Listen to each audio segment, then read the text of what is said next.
When I began reading The Mushroom at the End of the World, at the end of 2021, I want to say December, I read that book over maybe like 9 months, 8 months into 2022 before I finished it.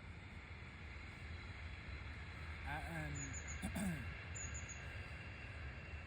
the main subject of that book is about the Matsutake mushroom. Matsutake grows in pine forests that have been disturbed by human activity.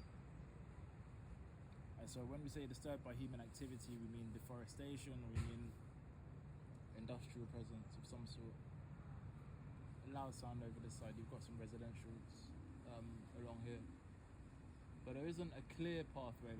There's always a gap in the fence that lets you move from one place into another place. And it looks like there's a gap in the fence over here.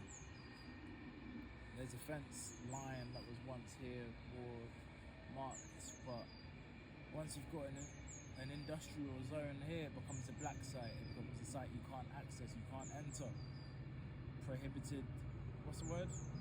Prohibited zone.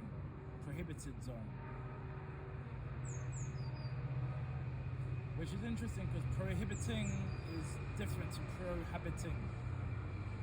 Inhabit, prohibit. I don't know what's going on with the wording, but it's there. So you've got anti-climb paint on this side, you've got danger, high voltage on another side, and then now you've got maybe asbestos risk, who knows? It's not marketed, it's not demarcated, it's not clearly identified as that is the current situation. But I would say without a doubt this is a site of special scientific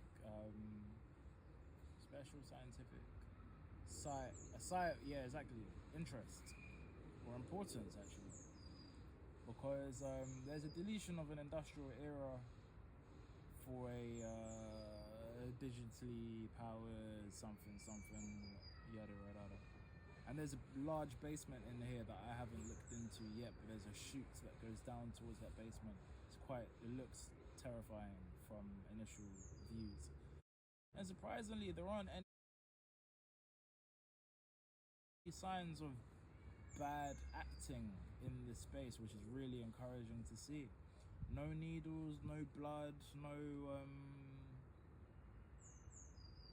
pornographic magazines, which you will often find in spaces like this that have been left abandoned. None of that is here. So it's the concrete and the beams, the steel beams are present. There's a pigeon that's just landed onto the roof. It looks like there's some reeds growing on the roof. It looks like there's a tree that's made its way, a shrub tree borderline, that's made its way onto the roof and is growing through. So I want to try and find that. I didn't see that in the main building before. I won't be stepping onto the roof because of structural fragilities.